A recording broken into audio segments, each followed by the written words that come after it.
is Monica, and I've worked for Mosaic for the last almost 5 years. I've worked for Mosaic for a variety of capacities. I've worked as a job developer for employment services, and I've worked with youth as well as with highly trained professionals. And I'm currently working for specialized programs for a program that's called Moving Ahead, and we offer comprehensive settlement services for newcomers, but the majority of our clients are refugees.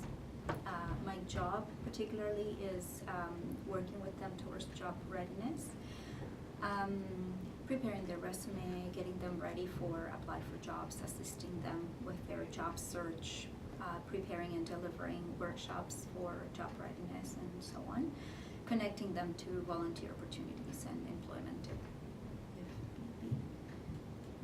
Self-employment is it's something that many of our clients look for, especially because the clients I work with are mostly refugees, so people who probably had their own businesses, had commercial properties, they had plenty of vehicles and residences and whatnot, and they had to flee their countries for reasons, like due to war or to political or religious persecution. So they come here with a business mind frame and a business mindset, and they want to do the same thing. It's very hard for them to go to a paid job, so many of them want to open their own cleaning company or moving company or maybe a dispensary, but yes, it is common to see that newly arrived refugees, as well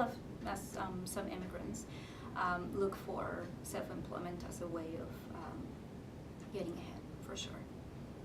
In the population I served, one of the most popular occupations or lines of business that our clients choose is either a cleaning company, moving companies, the food industry sometimes, and most of them it's because it's less language,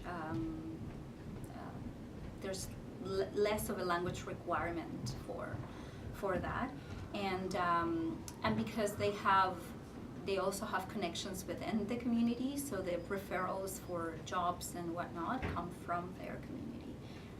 In terms of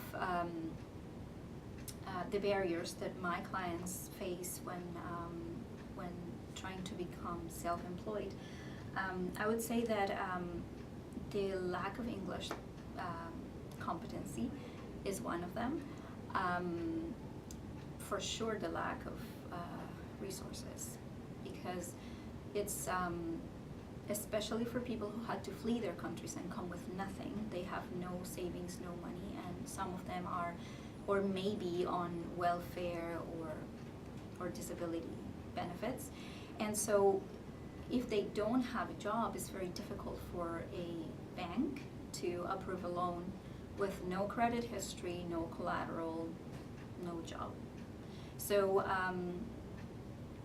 so that is one of the things. The other thing is the way we do business in Canada is slightly different than in their countries. So they do lack the know-how, basically, of how to do things in Canada.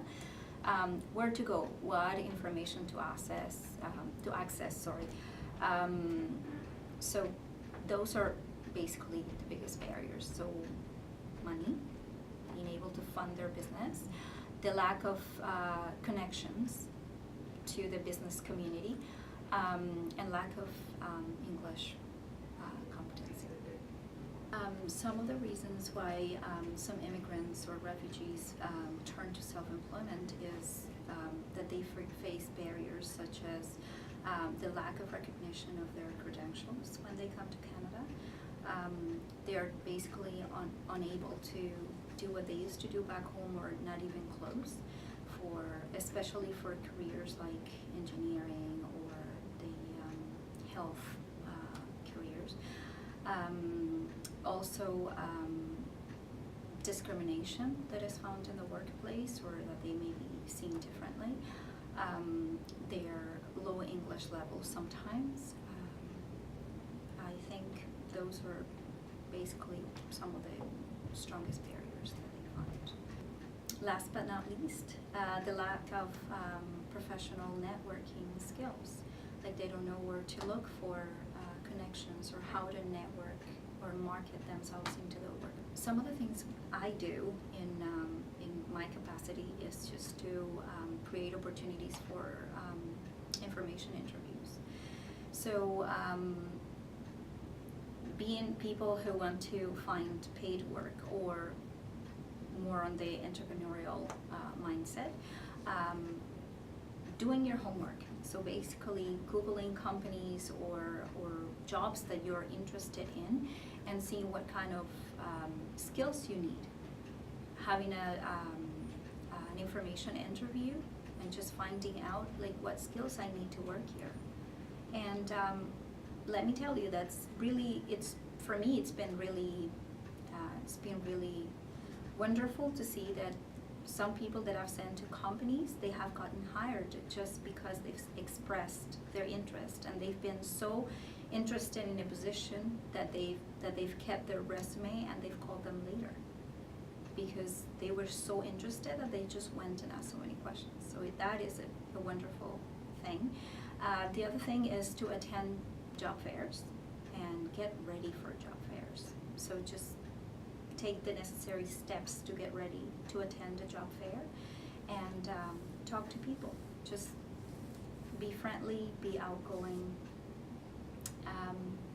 Look for events that are geared towards your profession and try to find professionals in your field.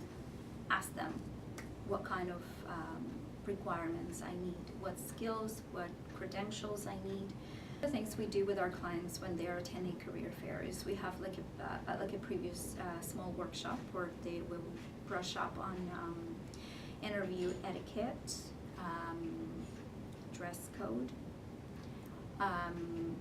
Specifically for our clients, we have so many moms with kids, so we encourage them to look for alternate childcare and make sure you don't bring kids to a job fair because it's not a good thing to meet an employer with a kid in a stroller.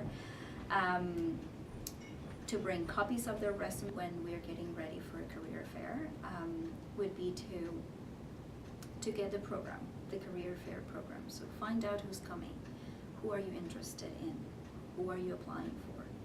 Do your homework, research those companies and make sure that you are aware of what positions they are offering. Come prepared and dress professionally, bring a few copies of your resume. So don't wait till the last minute to make copies of your resume, have everything ready, research the venue for the career fair. Be there early in the morning. Don't come after lunch because employers are tired. So make sure you come in the morning. Make eye contact, be friendly, try to meet as many people as possible. And we offer as well like a little interview preparation workshop just for interview etiquette. So following up after the career fair is always a plus. Not everybody does it, and those who do are, they're more successful in my opinion. So basically, just do your homework in all aspects. One of the steps that definitely helps immigrants when looking for the self-employment path is mentorship programs for network expansion. And at Mosaic we have a mentorship program that matches professionals with. Mosaic has a program that's called microloans, and it's a fantastic resource for those clients that want to become self-employed but do not qualify for a regular bank loan because they have no collateral, no employment, or no way of repaying and no credit history. So Mosaic has partnered with Van City, and there is an availability of funds for our clients as long as they can meet their minimum payments and they can present a viable business plan.